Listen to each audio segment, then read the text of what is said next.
Alors, en continu, en dissous 1,24 g de SrOH2, alors hydroxyde de strontium, donc SrOH2, dans 300. Alors, ici, j'ai une masse de ça qui est égale à quoi? Qui est égale à 1,24 g.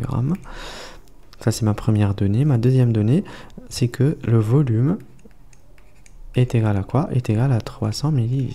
Ok, c'est-à-dire 300 ml d'eau, volume d'eau, d'H2O.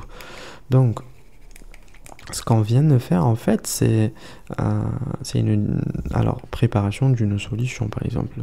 Par exemple, dans une fiole de 300 ml, on va rajouter notre masse 1,24 et puis on complète jusqu'au trait de jauge, voilà, en mettant 300 ml. Voilà. Plutôt une fiole de... Voilà, bon, ok. Donc, qu'est-ce qu'on nous demande? On nous demande la valeur du pH de la solution résultante, pardon. Donc, première chose à faire, c'est toujours comme ça. On voit un précipité ou un solide. On va écrire la réaction SrOH2, la réaction de dissociation. Alors, donc ça c'est égal à quoi? Ça c'est égal à SR2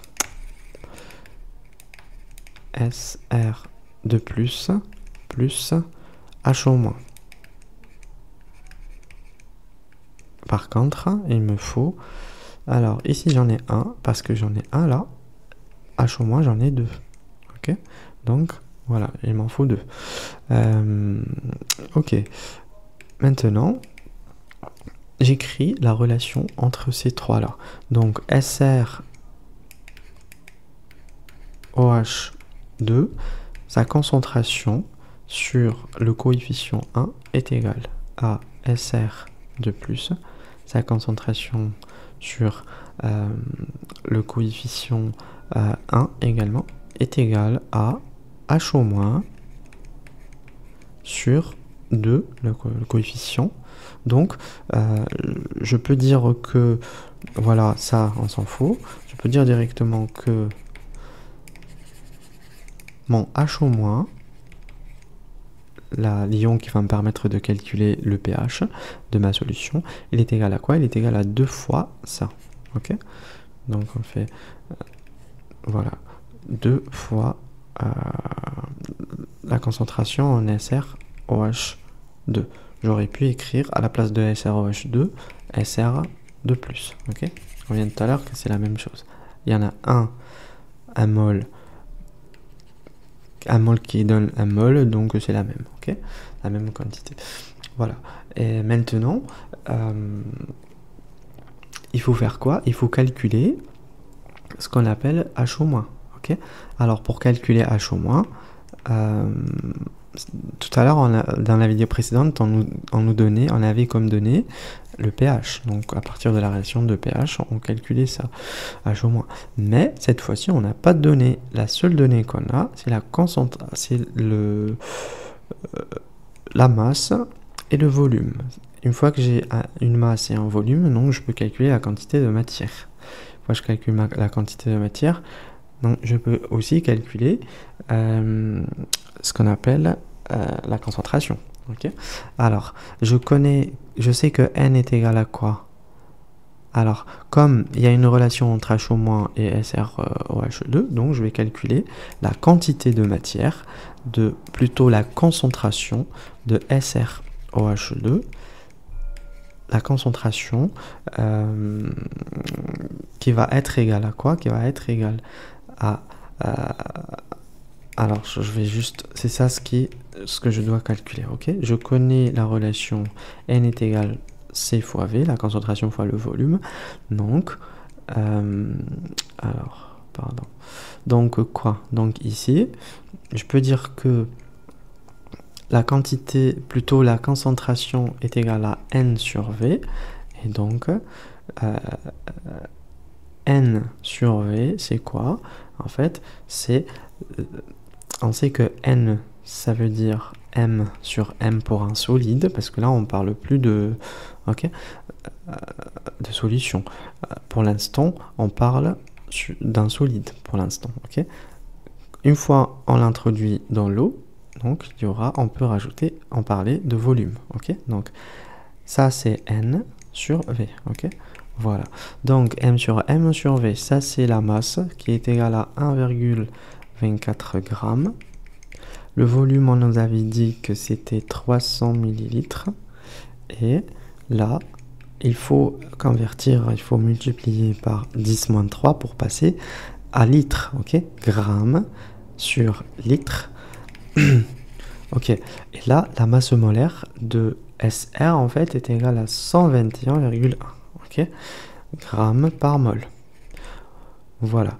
Donc, il fallait convertir. Pourquoi? Parce qu'en fait, gramme pour la masse sur gramme par mol, c'est-à-dire ça donne mol, pardon, ça donne l'inverse. Donc ici j'ai gramme et ici j'aurai mol.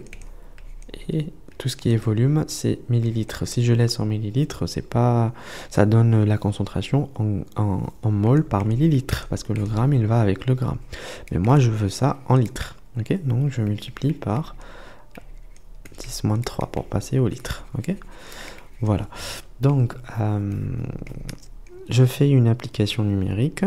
La concentration est égale à je sais pas combien. Alors je vais essayer de calculer rapidement.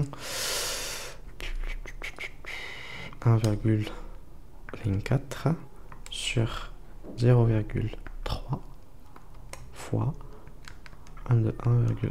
Voilà, donc ça donne quoi? Ça donne 0,34, ok, mol par litre.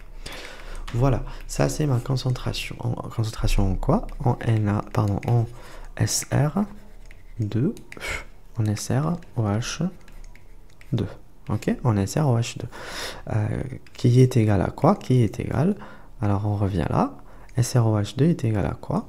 Celui-là est égal à H au moins sur 2. Ok, H au moins sur 2. Donc, alors ça c'est égal à concentration d'H au moins sur 2. Ok, donc si je veux mon H au moins maintenant est égal à 2 fois la concentration en SrOH2. Ok, ce qui donne 2 fois 0,34. Ok, donc maintenant que j'ai alors comment dire, alors maintenant que j'ai ma concentration en H au moins, mol par litre, maintenant que j'ai cette concentration, je vais pouvoir calculer mon pH. Je connais pH plus pOH est égal à quoi? Est égal à pKe, donc 14, qui est égal à 14 plutôt. Et maintenant, je calcule, comment on appelle,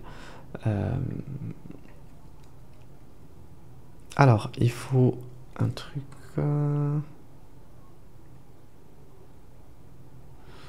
Ok.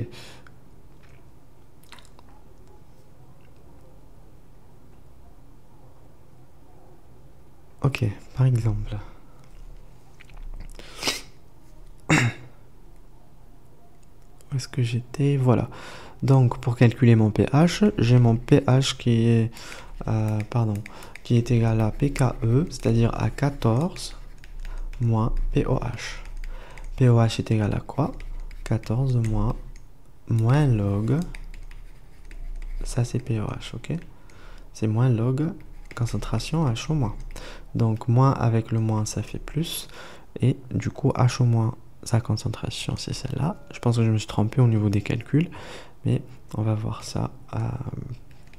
Mais la méthode elle est comme ça, ok? Donc ici 14 plus log 0,68. Donc on va essayer de calculer ça. 14 plus log, ça donne 13,83 à peu près. Donc normalement on est bon. Ça c'est mon pH, ok? C'est un pH basique et on est supérieur à 7,5, ok? Voilà. Alors maintenant on me demande quel volume d'eau doit-on ajouter à 24 ml, c'est-à-dire par exemple j'ai une fiole, ok, donc à 24 ml, là j'ai 24 ml, ou plutôt un bécher, allez on se complique pas les choses, ici j'ai 24 ml, j'ai déjà 24 ml de NaOH, ok, sa concentration est égale à 0,3 mol par litre. Alors afin que mon pH soit égal à 9,8, il faut que je rajoute un volume d'eau. Il faut que je rajoute de l'eau. Combien d'eau je dois mettre? Ok.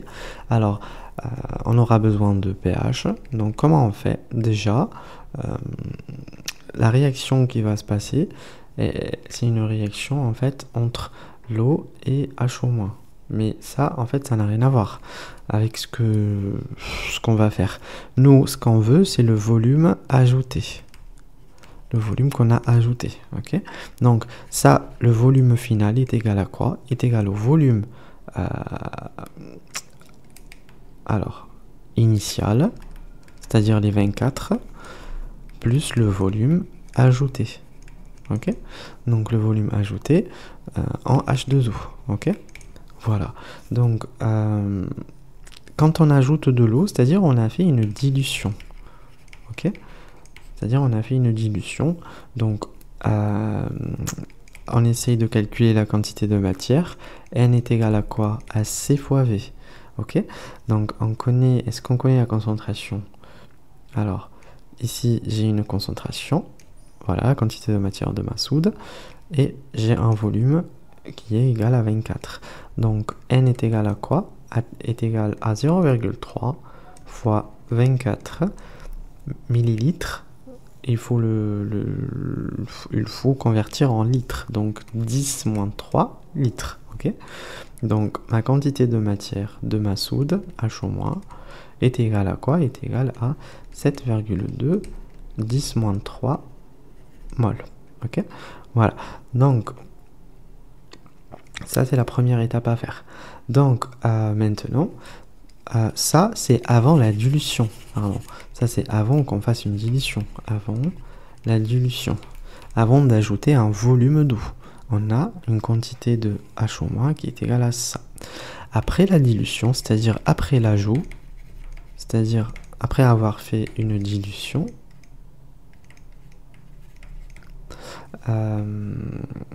on va dire en fait que, alors comment écrire ça, la conservation de la quantité de matière, N est égal à N final, ok, rappelez-vous, donc on dit que c'est un, rappelez-vous, vous rappelez le truc de C phi, V phi est égal C mère, V mère. Voilà, donc on va pouvoir utiliser ça. Et la concentration phi, on sait bien, on nous dit que à la fin, pour obtenir une solution, c'est-à-dire la solution finale, il faut que son pH soit à 9,8. Donc la solution finale, c'est-à-dire la concentration phi, comment on va la voir de la solution finale? On va la voir à partir du pH. Okay, le volume final, c'est ce qu'on cherche. Okay, quel volume on rajoute? Et la concentration mère, on connaît. Le volume mère, on connaît. Okay, voilà. Donc, comment dire? On a la réaction NaOH, ça veut dire Na plus HO-. Donc on a quoi? On a 1, 1, 1. Ça c'est un ion spectateur. Ok. Et donc la concentration en HO- est égale à la concentration de NaOH. Ok, parce que les deux en divisent sur 1 sur leur coefficient stoichiométrique, mais ça reste égal, inchangé. Donc maintenant je dois calculer mon HO-. Alors j'ai H au moins qui est égal à quoi?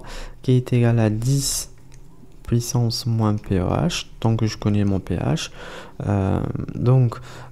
POH, c'est comme dans les vidéos précédentes, on dit que 10 moins 14 moins, alors 14 moins mon pH, ok?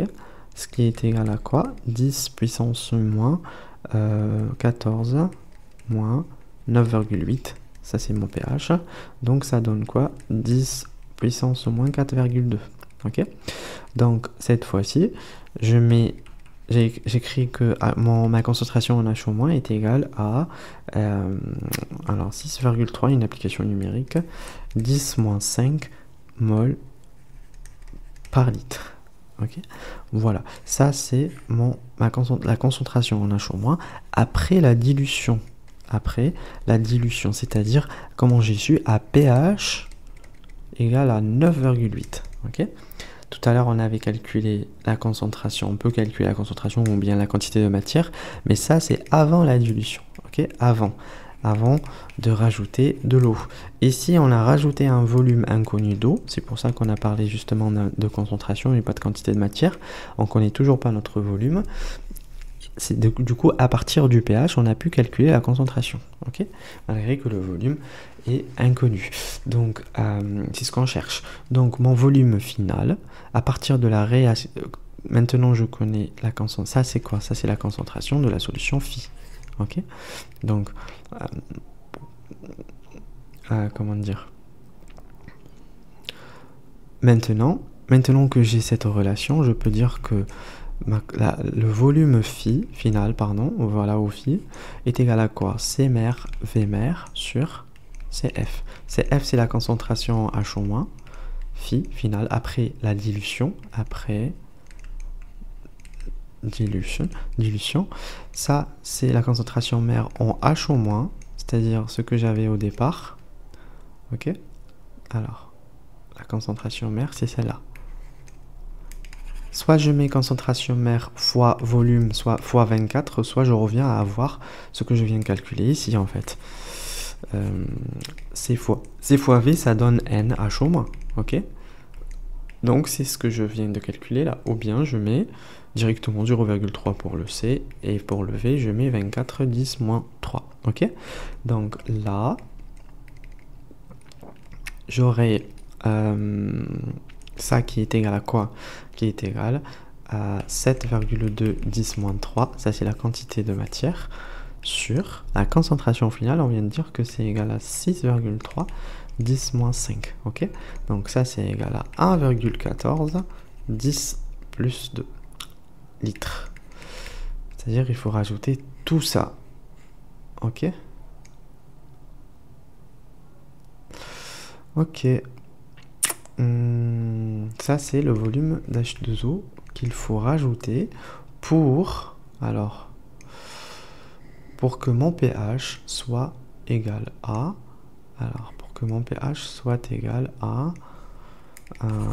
oups, c'est pas celle-là, ça c'est l'exemple précédent. Ok, on est là. Pour que mon pH soit égal à 9,8. Ok, c'est toujours de cette façon qu'on procède en fait. Il faut en fait écrire l'équation, NaOH, et dire qu'est-ce que ça donne comme ion.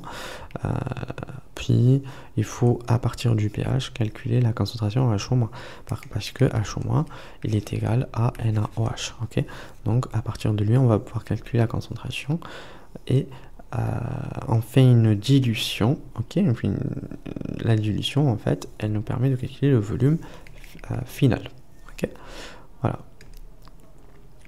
voilà, donc pour répondre à la question, alors c'est-à-dire quel volume d'eau doit-on ajouter, donc il faut en fait revenir là, le volume final il est égal à quoi? Il est égal à volume initial plus le volume ajouté, ok?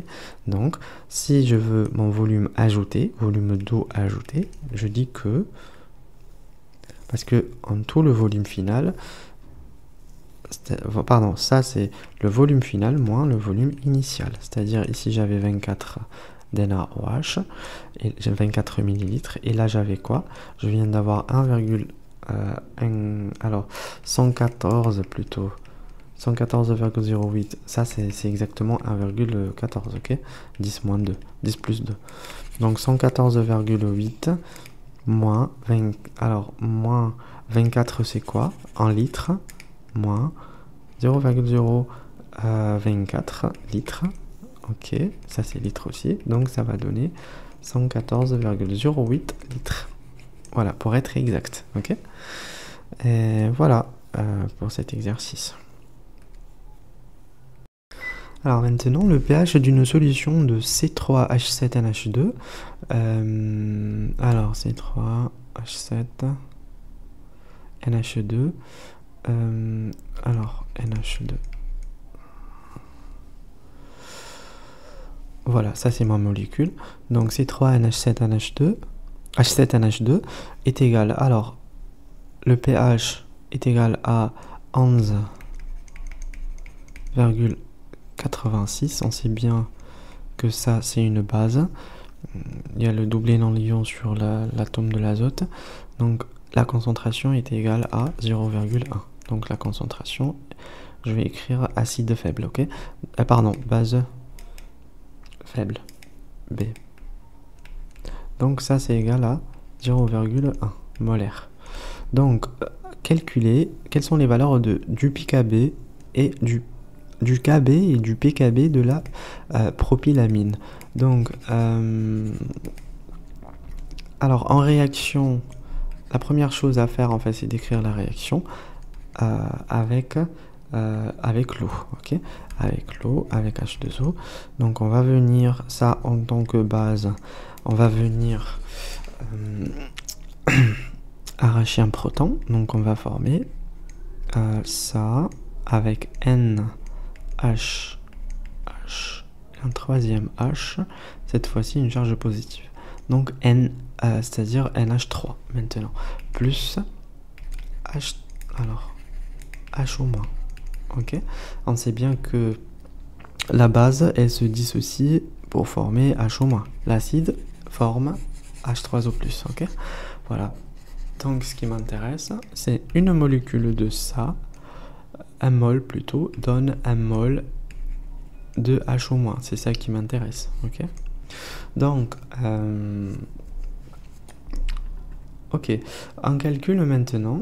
Pour pouvoir calculer Kb, avoir une idée sur Kb, il faut quoi? Alors, il faut écrire la réaction. Pardon, la constante. La constante Kb, la constante de la réaction prépondérante est égale à Kb, parce qu'on commence par une base, donc qui est égale à quoi? Alors, tout ce qui est ici, je vais écrire NH3+, parce que c'est un produit, H au moins, un produit également. Là, j'aurai quoi? Alors, j'aurai les réactifs, donc j'aurai NH2. Ok, voilà. Maintenant, si j'écris le tableau d'avancement, alors pour le tableau d'avancement, alors je vais pas réécrire tout, je vais écrire ma base faible. Bon, je vais directement écrire NH2, ok. NH2 plus H2O donne NH3+, bon, RNH3+, ok, RNH3+, plus H au moins. Donc ici, qu'est-ce que j'ai? À l'instant, bon, T égale à 0, on s'en fout. À l'instant équilibre, à l'équilibre, pardon, on aura quoi? On aura C0. Ici, on a C0 à l'instant 0. Ici, on a C0 moins X, ok? Moins l'avancement. Ici, en excès. Ici, j'avais 0 au départ, mais maintenant, à l'équilibre, j'ai X. Parce que, voilà, le même coefficient stoichiométrique. Donc, ce que je dois faire, c'est revenir là, comme j'ai X, c'est-à-dire ça est égal à X, H au moins est égal à X, je vais les écrire ici. Donc je dis ça c'est égal à quoi? X fois X, ok? Sur NH2, c'est quoi? NH2, c'est C0 moins X, ok? là, je mets C0 moins X. Là maintenant, soit je fais, comment dire, je considère que ma base elle est faible. Quand la base elle est faible, c'est-à-dire elle est faiblement dissociée en H au moins, donc la concentration, ce que vous voyez là, l'avancement là, le X, en fait, il est négligeable, donc il est égal à 0. Pourquoi? Parce qu'en fait, ma base, elle s'est pas dissociée elle s'est en fait dissociée elle s'est faiblement dissociée en H au moins, c'est-à-dire elle n'a pas été convertie en H au moins, ok? C'est-à-dire donc ma concentration de ma base, elle est encore c'est-à-dire ma base elle est encore présente dans la réaction, c'est-à-dire en concentration très importante, c'est-à-dire largement supérieur à X, ce qui fait que X il est très inférieur, ok? Il est très négligeable, donc on va pouvoir négliger le X et on va dire que ça c'est égal à quoi? À C0 à peu près, ok? Voilà. Donc ici, je viens dans la réaction, ma relation de constante, je mets directement C0, ok?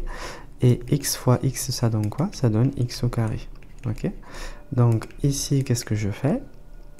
Je sais que mon KB est égal à X au carré sur C0, c'est ce qu'on vient d'avoir. Donc X est égal à quoi? Racine au carré de KB fois C0, ok? Donc ça c'est la relation que j'en ai besoin, ok? Donc j'en ai besoin. Ok. Après il faudra vérifier. Alors ce X là, en fait, il va nous en servir. On va s'en servir, pardon. Alors pour le calcul du pH. Pardon, voilà, si par exemple on me demandait le calcul de pH, la valeur de pH, bah, ce serait possible avec cette relation. Ok. Donc maintenant, ce qu'on me demande juste de calculer KB. Donc ça, je le fais quand je veux calculer mon pH. Ok. Et ça, je sors le X. Ok. Maintenant, à partir de là, je fais quoi? Je fais KB est égal à X au carré. Donc, comment dire, le X il est égal à quoi? Donc X je l'ai pas, donc qu'est-ce que je fais? Je sais que mon X à partir du tableau d'avancement est égal à H au moins, la concentration en H au moins, et la concentration en H au moins est égale à quoi? À partir de là, la concentration en H au moins, elle est égale à la concentration à ma base de départ, c'est-à-dire à ça. Pourquoi? Parce qu'en fait, à l'équilibre, on regarde ici stoichiométriquement, ok? Donc 1 mol donne 1 mol, ok? C'est-à-dire H au moins est égal à ma concentration de départ, de ma molécule de départ. Maintenant, je peux calculer, on est bien d'accord. Alors maintenant, je vais dire quoi? Je vais dire que KB est égal à quoi? X au carré, c'est-à-dire la concentration H au moins au carré, qui est égal à 0,1 au carré sur 0,1. C'est 0, c'est